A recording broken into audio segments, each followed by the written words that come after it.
계속해서 국회 상황을 더불어시민당 공동대표를 지냈던 건국대 최백은 교수와 함께 더 얘기를 나눠보겠습니다. 어서 오십시오. 네, 안녕하세요.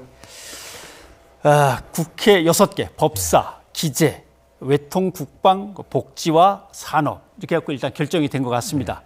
물론 통합당이 합의를 해서 국회가 원만하게 진행되면 좋지만 그렇게는 결국 못 되고 말았는데 아까 주호영 원내대표 발언에서 국회의 존재의 의미는 야당한테 있는 거다. 견제와 균형을 잘해야 되는 라고 했는데 결국 그렇게 안 되고 말았는데 지켜보시니까 어떻습니까? 뭐 책임에 대한 사의 표명이기도 하겠지만요. 예. 여당한테 좀 부담을 주고 싶은 게 아닌가. 이제 그런 정치적인 좀 계산이 셈법이 작동한 게 아닌가 생각이 들고요. 예. 근데 이제 워낙 이제 지금 이건 사실 뭐 우리나라만의 문제는 아닌데요. 전 세계적인 현상이기도 한데요. 정치가 굉장히 양극화됐습니다. 예. 그러니까 무슨 말이냐면은 서로 우리가 경제적으로 양극화되다 보니까요. 예. 경제적 양극화라는 것은 중간층이 이제 없어지는 거거든요. 네. 그럼 양쪽에 자기 지지 기반들의 입장만들을 대변하다 보니까 그러니까 너무 이제 평행선 같은 그런 정책 차이가 굉장히 우리가 하나 전 세계적인 현상이에요. 예. 이제 그런 상황 속에서 어찌됐든 간에 정치라는 것은 국민을 좀 행복하게 해줘야 되는 건데 선거 결과에 따라서 그러니까 전해가 볼 때는 어차피 정책이 제가 볼 때는 좁혀지는 건 굉장히 한계가 있어요. 예. 서로가 그러니까는 상대방의 정책을 인정을 하지 않는 이런 분위기거든요.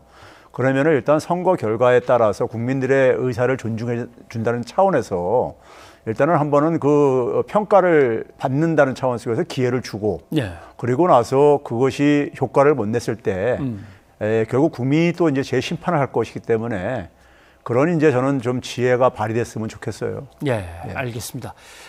지금 화면으로 계속 국회 본회의장 모습이 비치고 있습니다. 국회의장이 지금 어떤 선언을 한 건지 아니면 뭐 무슨 발언을 하신 건지 그런데 아무튼 예결위원장은 오늘 선출 안 한다는 소식이 막 들어왔습니다. 근데 미래통합당의 이제 말은 어떻게 보면 이해가 될 때가 있고 안 될 때가 있습니다. 그러니까 법사위원장을 가져와야 거대 여당을 견제할 수 있다. 그러니까 법사위원장 자리를 우리한테 달라라고 하는 건데 법사위원회의 본래의 뜻은 자구를 수정한다거나 법을 다듬는 만든 법을 뭐 혹시 틀린 데가 있나 다듬는 역할인데 그걸 가지고 여당을 거대한 여당을 견제하겠다고 말하면 이걸 어떻게 해석해야 되는 건가? 발목을 잡겠다는 뜻으로 들리기도 하고 아니면 그래도 법사위원회가 제일 그래도 여당을 견제할 만한 곳이다. 21대 국회가 21대 국회 모습이 계속해서 이게 클로즈업 되고 있는 거죠. 21대 국회에서 그러니까는 법사위원장을 여상규 전 의원이 하면서 사실 그러니까 많은 부분은 이제 지금 여당 입장 속에서는 발목 잡기로 인해 가지고 정부의 정책을 우리가 제대로 추진할 수 없었다는 이제 이런 생각을 갖고 있는 것이고요. 그러니까 그걸 이제 여당에서는 이제 발목 잡기라고 표현하는 건 저는 어느 정도 일정 정당한 근거가 있다고 보고 있고요. 그러면은 제가 볼 때는 만약에 그걸 가지고 견제를 할 수 있는 만약에 수단이라고 본다면은 역으로 그러니까 발목을 잡겠다는 것이 아닌가 생각이 들고요. 만약에 그런 발목 잡기로 이용을 안 한다면은 굳이 그러니까 법사위원장을 그렇게 고집할 필요가 있는 것인가 하는 이런 지적도 할 수가 있습니다. 네. 알겠습니다. 자, 그런데 더불어시민당의 공동대표를 지내셨기 때문에 나름대로 정치의 영역에 이제 한 발 더 들어오셔서 이렇게 정치를 해 나가야 되는데라고 정당 생활을 시작하셨는데 그때 기대했던 모습하고 어떻습니까? 뭐 크게 제가 볼 때는 뭐 예상한 거에서 벗어나지는 않고 있는데요. 오히려 저는 지금 굉장히 국민들이 굉장히 지금 어려운 상황이에요. 어려운 상황이기 때문에 정치는 저는 그렇게 합니다. 저는 경제학을 공부한 사람이지만 경제는 국민들, 특히 서민들의 마음을 편안하게 해주는 것이고 정치는 국민들에게 희망을 주는 것이라고 저는 특히 이제 어려운 상황 속에서 희망을 갖게 해주는 거거든요. 그럼 지금 굉장히 어려운 상황이기 때문에 이런 상황 속에서 정치가 그러니까 정파적인 이익을 가지고 좀 접근하기보다는 국민들한테 사실 희망을 주는 저는 정당이 다음에 그러니까 정권을 잡을 수도 있고 다음에 국회 다수당이 될 수도 있다고 생각하거든요. 그래서 저는 야당이 사실은 최근에 보게 되면은 이제 익숙한 것과 이제 결별을 하겠다는 이런 이제 그러니까 캐치프레이를 내건 걸 보면서 그리고 이제 김종인 비대위원장 체제잖아요.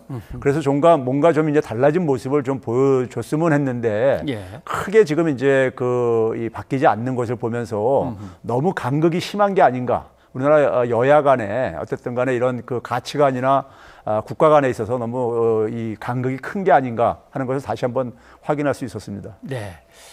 지금 아마 국회에서는 상임위원장 6명이 이제 돌아가면서 인사를 하는 것 같습니다. 예. 의 단상에 올라와서 한 명씩 좀 전에 이제 송영길 위원장이 잠깐 인사말을 하고 갔습니다. 국방위원장으로 선출되신 민홍철 의원 나오셔서 걸리는 것은 당장 추경을 처리해야 맞습니다. 되는데 예결위원장을 아직 뽑지도 못했지만 또 뽑으려고 할 때와 뽑고 난 다음에 추경안 처리할 때 이게 또 뭐 문제가 생기고 늦어지는 거 아닐까, 그게 제일 걱정입니다. 맞습니다. 근데 우리가 좀 되돌아보면요. 이명박 박근혜 정부 때도 그러니까 추경을 여러 번 편성했잖아요.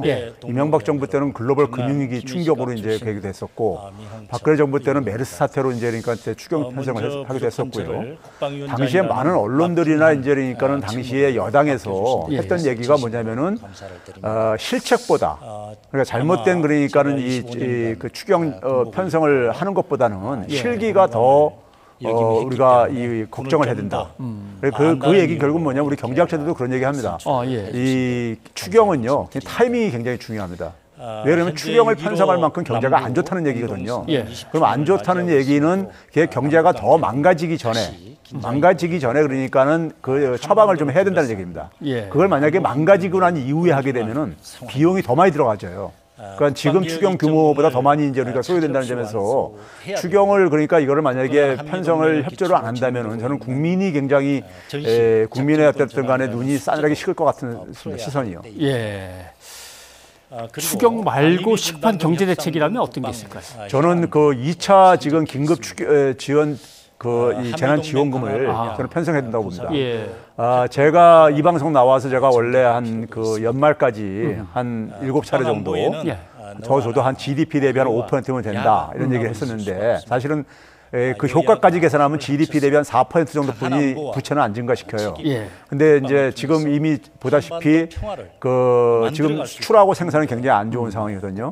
안 좋은 상황 속에서 소비가 그나마 좀 미미하게 좀 이렇게 방어를 하고 있는 상황인데 그게 지금 이제 소진돼 가고 있다고요.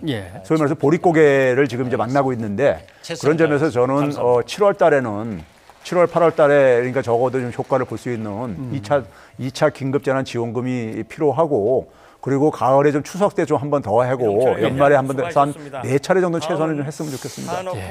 근데 추경을 좀 크게 키워야 되는데 맨날 이렇게 국가 채무만 걱정해서 너무 줄이려고만 하니까 문제가 있다는 말씀을 실감하게 되는 게 실제로 추경안이 배정된 것들을 이렇게 보니까 기존의 예산을 구조조정을 너무 해버려가지고 맞습니다. 그러니까 나름대로 야당이 견제하고 여당은 소심하게 추경을 갖다 책정하다 보니까 예전 이미 짰던 예산을 갖다 마구 줄였더라고요. 네, 맞습니다. 그래서 정치인들이 이게 수치에 약하다 보니까요.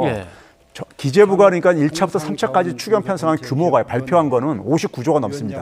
근데 실제로 그러니까 정부 지출액에 담은 거는 35조뿐이 안 돼요. 그러니까 3차 추경안이 35조 3천억 원이었었거든요. 그러니까 3차 추경 정도 규모뿐이 그러니까 지출을 실제로 안 증가시키는 겁니다. 그 얘기는 결국 뭐냐면은 기재부가 예산 편성을 할 때 조절할 수 있는 그러니까 이거를 굉장히 많이 확보하고 있었다는 얘기예요. 그래서 대외적으로는 그러니까는 한 60조 편성했다고 하고 실제로는 그러니까 한 35조만 그러니까 이게 추경 편성한 이런 상황이 벌어지고 있거든요. 그러니까 지금 추경 규모도 충분하지 않은데 그것조차도 지금 그러니까 국민들한테 발표한 것보다 훨씬 더 적게 지금 이게 지금 편성되고 있다는 겁니다. 그러다 보면 이제 이 경기 부양 효과가 그만큼 제한될 수밖에 없죠. 어떻게 그러니까 채무 비율 몇 퍼센트 조금 더 올리는 그 정도 가지고 제대로 편성을 했어야 되는데 그걸 조금 더 깎아내려고 하다 보니까 엉뚱한 데서 사실은 그것도 꽤 필요한 예산들인데 그걸 다 깎아내는 이런 부작용들이 각 부처 예산에서 다 벌어지고 있는 상황을 봤습니다. 알겠습니다. 그리고 경기 침체기에는요. 경기 침체기에는 소위 재정 승수라고 하는데요. 재정을 한 단위 투입했을 때 GDP 증가가 1 이상이 나옵니다. 그러니까 사실은 공격적으로 재정을 편성하는 게 훨씬 더 지혜로운 정책이라는 얘기죠. 알겠습니다. 나름대로 부채 비율만 자꾸 생각하는데 그렇게 해서 GDP가 올라가는 것까지 생각했어야 되는데 이제 거기서 부족하다는 말씀이겠죠. 최 교수님 오늘 고맙습니다. 네, 감사합니다.